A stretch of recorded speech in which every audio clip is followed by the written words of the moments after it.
SER Podcast.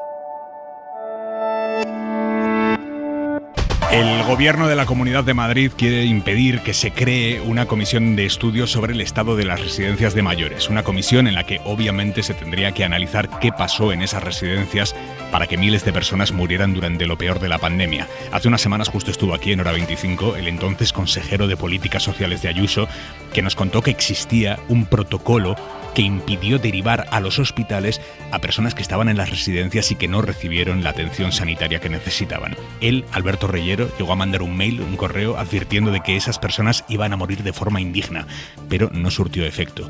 Hoy, el vicepresidente de Ayuso, Enrique Osorio, ha contestado así como van a escuchar a esa posibilidad de crear una comisión de estudios sobre las residencias. Ojo al argumento por el que se niegan. Ahora esta comisión yo creo que solo tiene un interés electoral y va a causar un daño innecesario a esas familias que podrán volver a pensar: ¿se podría haber evitado la muerte de mi familia? Creo que eso las familias ya lo han superado, y volver a esto por interés electoral, de verdad que yo creo sinceramente que no es procedente. ¿Qué familias han superado la muerte de un familiar al que no se derivó de una residencia a un hospital? ¿Qué familias lo han superado? ¿Ha hablado él con esas familias para saber si prefieren el silencio para lo que él llama olvidar o superar, o si prefieren la verdad para que algo así no pueda volver a pasar?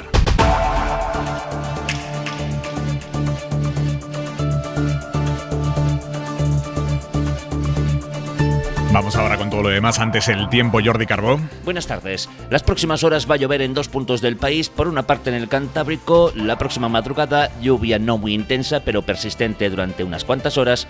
Y mañana, especialmente a partir de mediodía, mucha atención a las tormentas que se formarán al sur de Aragón, este de Castilla-La Mancha y sobre todo en la Comunidad Valenciana y Baleares, también en Murcia y en las provincias más orientales de Andalucía. Chubascos no generales, pero donde se presenten van a descargar con fuerte intensidad. Más sol en el resto del país, con temperaturas ligeramente más bajas que hoy. Y esta noche es noche de Champions. Nosotros seguimos desde y media en SER Más y en los móviles, y en el dial de la SER empieza Carrusel Deportivo con Dani Garrido. Gallego, buenas tardes. Buenas tardes, y con los 2 partidos de los equipos españoles, Real Madrid-Shakhtar. Modric está en la convocatoria pero partirá en el banquillo de Carlo Ancelotti. Y Sevilla-Borussia de Dortmund, el último partido de Julen Lopetegui dirigiendo al Sevilla. Sampaoli puede ser mañana el nuevo técnico sevillista. Y el nombre propio del día, Xabi Alonso, el técnico guipuzcoano que ha firmado por el Bayer Leverkusen de la Bundesliga. Empieza Hora 25. Yéndonos a Coruña, estamos a la espera de que de un momento a otro tomen la palabra los presidentes, el presidente del gobierno español, Pedro Sánchez, y el canciller alemán, Olaf Scholz. Ahí tendrá que aclarar el lío que ha habido en las últimas horas previas a esta cumbre hispano-alemana, un lío sobre si Alemania ha ofrecido o no a España participar en un proyecto para crear un escudo antimisiles europeo liderado por Berlín. La embajadora alemana nos dijo anoche en Hora 25 que sí, que Alemania se le había ofrecido a España y que de hecho se habían celebrado ya varias reuniones, pero la Moncloa lo ha negado desde entonces. A la espera de que comience esa comparecencia, como digo, de un momento a otro, lo único que tenemos es una declaración institucional firmada por los dos gobiernos comprometiéndose a reforzar la cooperación en armamento y en defensa, sin más concreciones. Allí en A Coruña está Guillermo Lerma. Guillermo, buenas tardes. ¿Qué tal, Aimar? Buenas tardes. Antes de comparecer, Sánchez, Scholz y las dos delegaciones están firmando, haciendo una firma solemne de los acuerdos alcanzados durante esta cumbre. Es la imagen que nos deja por ahora y en este momento la celebración de esa cita, que solo con su reunión ya lanza un mensaje de calado político, el de dos gobiernos socialdemócratas estrechando lazos, reforzando la colaboración en un momento de auge de la extrema derecha en Europa. Se han comprometido ambos mandatarios en los documentos de trabajo a seguir trabajando juntos para mantener los valores de la Unión. Pero lo que más interés ha despertado en esta cita es todo lo que tiene que ver, por un lado, con la defensa. No hay, ya lo decías, en esos documentos referencia alguna a la propuesta alemana de crear un escudo antimisiles europeo. Fuentes del gobierno aseguran que este asunto tampoco ha salido en las bilaterales que han mantenido los ministros. Veremos cómo explican Sánchez y Scholz las informaciones que han salido al respecto en las últimas horas. Lo que sí han dejado claro España y Alemania es que consideran importante importante reforzar la cooperación en materia de armamento e industria militar para fortalecer, dicen esos documentos de trabajo, las capacidades europeas. También hay un compromiso de seguir reforzando todos los programas relacionados con la estrategia militar. En materia energética, ambos países también consideran de suma importancia que el gasoducto MidCat, el que va a través de los Pirineos, esté operativo en 2025. En los documentos se acuerda la apertura de conversaciones con todas las partes implicadas. Eso incluye a Francia, que veta la puesta en marcha de ese proyecto, y también a la Comisión Europea. Así que veremos a ver cómo se trasladan esas conversaciones que se quieren abrir un día antes, además de que tanto Scholz como Pedro Sánchez se vean en Praga con el propio Macron. Sigue produciéndose, Aimar, en este momento la firma de esos documentos, y de unos minutos pues podremos escuchar las explicaciones tanto de Pedro Sánchez como de Olaf Scholz en directo. Pues mientras España y Alemania debaten, entre otras cosas, sobre defensa en esta cumbre hispano-alemana en Coruña, ha ocurrido en los últimos minutos algo muy llamativo, algo realmente trascendente, y es que el gobierno de Polonia le ha pedido a Estados Unidos alojar armas nucleares en su propio territorio, en territorio polaco, armas nucleares de la OTAN, para hacer frente a la amenaza rusa. Victoria García, buenas tardes. Hola, Aimar, buenas tardes. Existe un programa que se llama Compartimento Nuclear. En ese programa hay varios países europeos y también de fuera de Europa. Está también Turquía, que sirven de almacenaje de armas de la OTAN. En este caso de Estados Unidos son armas nucleares. Lo que ha hecho hoy Polonia, por boca de su jefe de gobierno, es ofrecerse también como almacén de esas armas por su cercanía con Rusia. La medida no implica que tenga el control sobre esas armas, sino simplemente sentirse protegido frente a la amenaza de Moscú. Gracias, Vicky. En cualquier caso, el movimiento geopolítico más importante de las últimas horas no es tanto militar, sino energético. La OPEP, la Organización de Países Exportadores de Petróleo, se ha reunido esta tarde con la participación del gobierno ruso y ha anunciado un recorte brutal del número de barriles diarios que lanza al mercado. Lo recortan en 2 millones de barriles diarios. Es el doble de recorte de lo que se esperaba. Y eso se va a traducir en que más pronto que tarde nos va a subir la gasolina.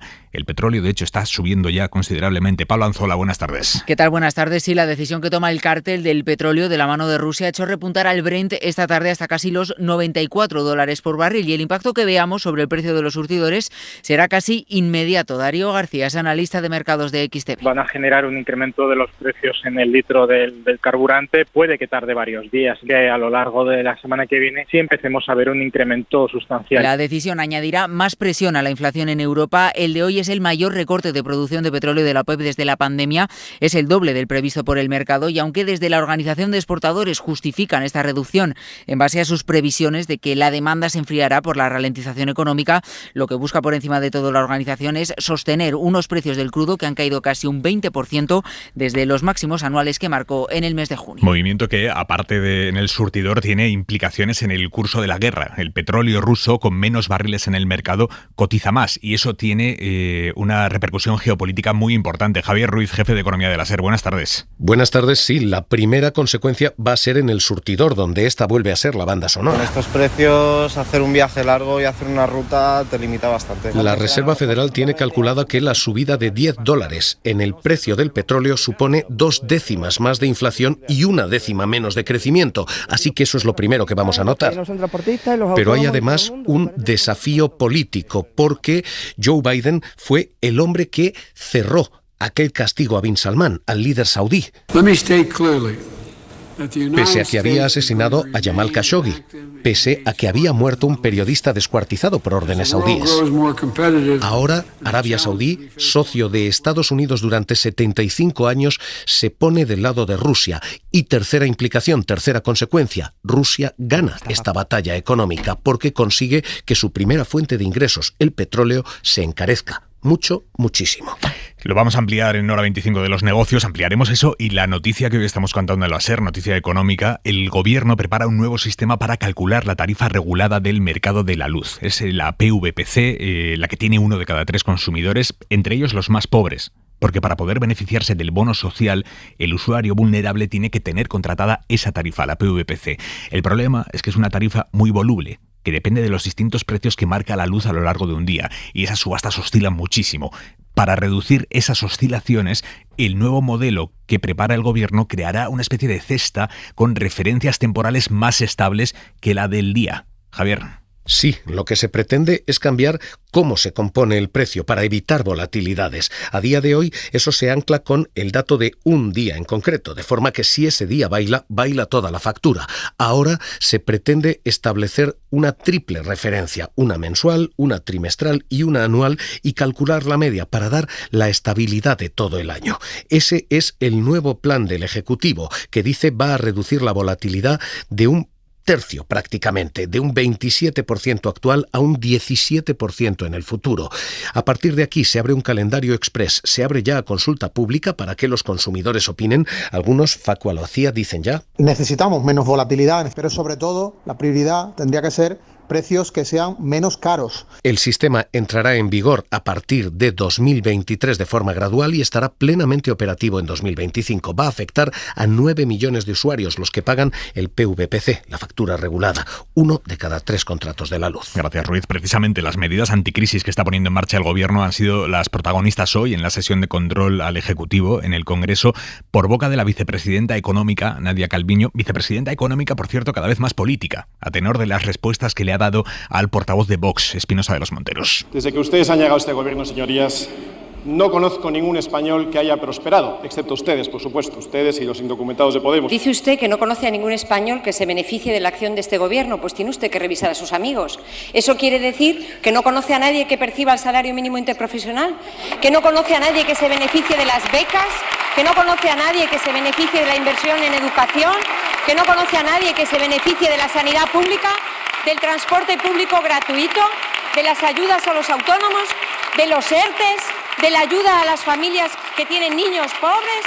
Pero ¿cómo puede ser, señor Espinosa de los Monteros, que no conozca a ningún español real? No solo se han levantado a aplaudirle a los diputados socialistas, también los de Unidas Podemos y sobre todo el propio presidente del Gobierno, Pedro Sánchez, que no es nada habitual que aplaude en pie a uno de sus ministros. Dentro del Gobierno de coalición, Podemos ha mantenido hoy su tesis de que el PSOE les escondió el aumento en el gasto militar, a pesar de que el equipo negociador de Unidas Podemos, liderado por Yolanda Díaz, reconoce que no fue así, que no les escondieron nada, que una cosa es que no les guste y otra cosa es que no lo conocieran. Hoy Irene Montero ha vuelto a sostener que se les ocultó. Ana Fernández Vila.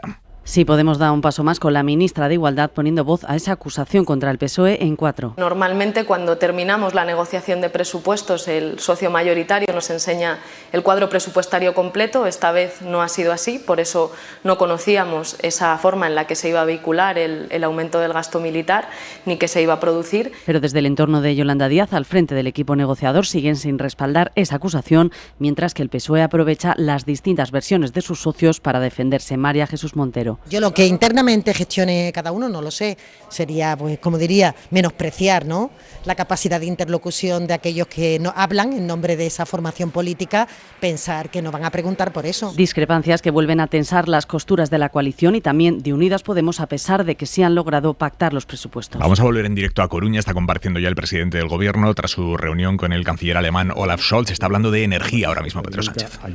Ayudar a todos los países, ayudar a Europa. Lamentablemente, como saben, pues la falta de interconexiones, de infraestructuras de conexión con Europa, nos impide aprovechar toda la capacidad que tenemos regasificadora, todo el potencial que tiene España, yo diría la península ibérica, de electricidad, de gas y, en el futuro no muy lejano, de hidrógeno verde. Hemos abordado esta cuestión, la necesidad de desarrollar estas interconexiones energéticas, que es el único modo que tenemos de conseguir un verdadero mercado energético europeo integrado, y es algo por lo que estamos abogando ambos gobiernos. También hemos abordado el debate sobre las reglas fiscales. Mensaje del presidente Pedro Sánchez al presidente francés Emmanuel Macron, que se niega por ahora a la construcción del MidCat, que es el tubo que uniría España con Europa Central, entre ellos Alemania, para mandarles gas que nosotros pudiéramos enviar al centro del continente. Macron no quiere saber nada de eso. Mensaje del presidente del Gobierno: hace falta esas interconexiones. Y sobre la guerra de Ucrania, una noticia que acabamos de conocer hace unos segundos sobre uno de los episodios más opacos de esa guerra, el atentado contra la hija del ideólogo del Kremlin, Daria Dugina, que murió en agosto en Moscú. Bueno, está publicando el New York Times novedades sobre ese asunto. El gobierno de Estados Unidos cree que parte del gobierno ucraniano está detrás de ese atentado. En su momento ya fue Rusia quien señaló a la inteligencia ucraniana como autora del atentado. Ahora son las agencias de inteligencia estadounidenses las que apuntan a parte del gobierno de Zelensky.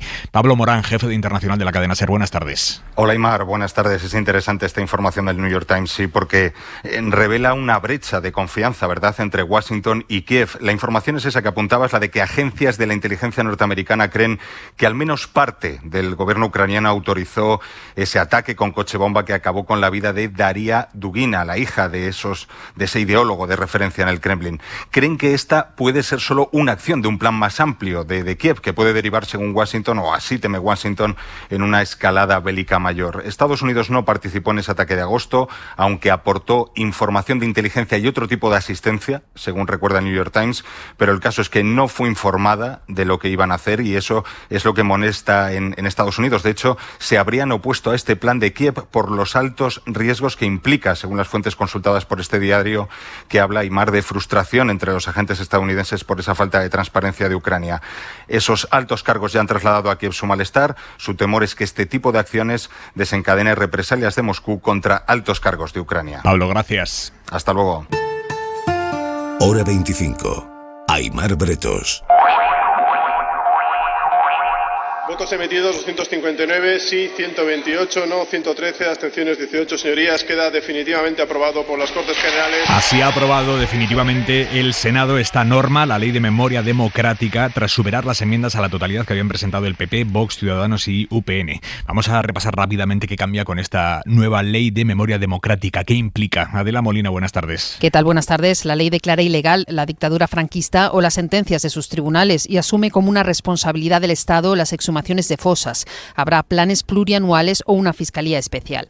También prevé sanciones a quienes exalten el golpe del 36, la dictadura o humillen a las víctimas, y estudiará vulneraciones de los derechos humanos entre 1978 y 1983. Nada más aprobarse, el ministro Félix Bolaños lo celebraba en los pasillos del Senado, aunque ha lamentado que no haya sido por unanimidad. Esta es una ley humanitaria que está con las víctimas. Por eso hubiera merecido un consenso amplísimo, unanimidad de las cámaras. Recuperar los restos de un ser querido no es ni de izquierdas ni de derechas, es pura humanidad.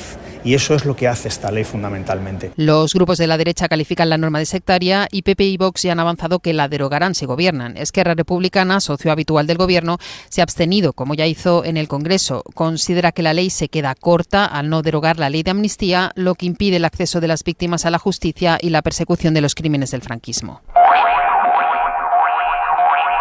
Puedo decir que esto es impresionante y casi ni se puede contar porque está la vía llena de cadáveres. ¿Atocha?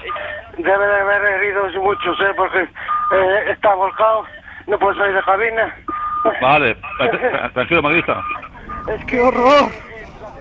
¡Qué horror, Dios 9 mío! años después ha empezado hoy en Santiago el juicio por el accidente del Albia. En el banquillo se sientan dos personas, el maquinista y el hombre que entonces, en julio de 2013, era director de seguridad de Adif.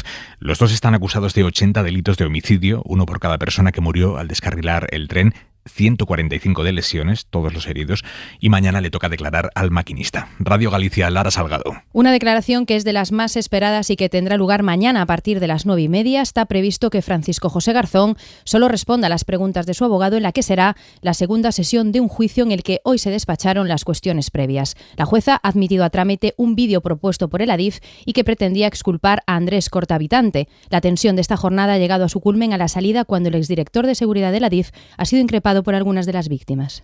En tu conciencia toda la vida te revuelve. ¡80 muertos! ¿Tiene ganas de hablar, Andrés? Mañana traes el sombrero amarillo, quedas más que decir. Su declaración, la de Cortavitarte, está señalada para el viernes a las 9:30 de la mañana. Hora 25. Aimar Bretos. Seguro que a ustedes no les cuesta nada reconocerla. Libretita sería mejor poderlo parar. Eso es, no te preocupes, que yo voy a estar al loro en eso. Esa libretita sería mejor poderlo parar. Es María Dolores de Cospedal pidiéndole al excomisario Villarejo que frenara la publicación en los medios de La libretita de Bárcenas. Tiene Cospedal una voz sumamente reconocible, pero fíjense por dónde, que a ella no se lo parece. Y en el escrito que su defensa ha enviado al juez para frenar la reapertura del caso Kitchen, Cospedal y sus abogados aseguran que ella no reconoce esa voz como la suya. Miguel Ángel Campos. Cospedal no se reconoce en ese audio que acabamos de escuchar, ni tampoco en este. Al cabrón del cabrón hay que laminarlo, ¿eh?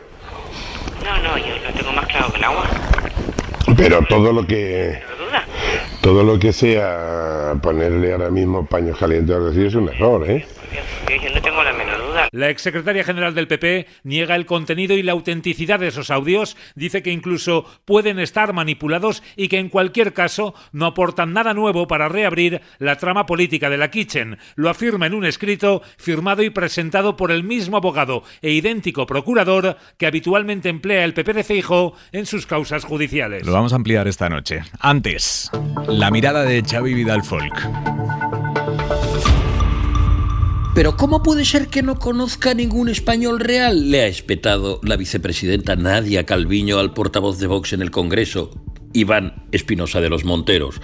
La frase, dicha educadamente pero a bocajarro, se hará viral en los anales históricos del Parlamento, porque además de eficaz en sí misma, forma parte de una pieza oratoria brillante, que constituye un verdadero discurso y además, por fortuna breve, del Estado de la Nación. Claro, desde la perspectiva de los logros del gobierno: salario mínimo digno, transporte público gratuito, sanidad, becas, avales del ICO, récord histórico de ocupados, ingreso mínimo vital. Todos esos beneficios que el de la extrema derecha dice que no ha conocido a nadie gozando de ellos. Por eso ese tipo de políticos no conoce a ningún español real, dice la vicepresidenta Calviño. Habrá que comprobar si ha nacido una líder, aunque eso les pareció a Pedro Sánchez y a Yolanda Díaz, que la escucharon con gozo y alborozo, y a toda la bancada de izquierdas, toda es toda, no solo una parte, que se puso en pie y la ovacionó. Pero desde luego sí ha aparecido una oradora formidable y temible, porque no lanza ocurrencias o chistes, sino datos y argumentos. Calviño ha roto varios tabús de una sola tacada. No es la tecnócrata, la bruselense, la economista de élite, la superprudente en sus promesas, la que maneja conceptos muy técnicos, sino que apoyándose en todo eso, tiene alma. Resulta clara y para muchos convincente. Ha desplegado en minutos toda la explicación de la obra de su gobierno, que el gobierno no logra permear al respetable. Si lo hacen todos así, hay partido. Suscríbete a Hora 25. Todos los episodios y contenidos adicionales en la app de Cadena SER y en nuestros canales de Apple Podcast, Spotify, iVoox, Google Podcast y YouTube. Escúchanos en directo en la SER de lunes a viernes a las 8 de la tarde.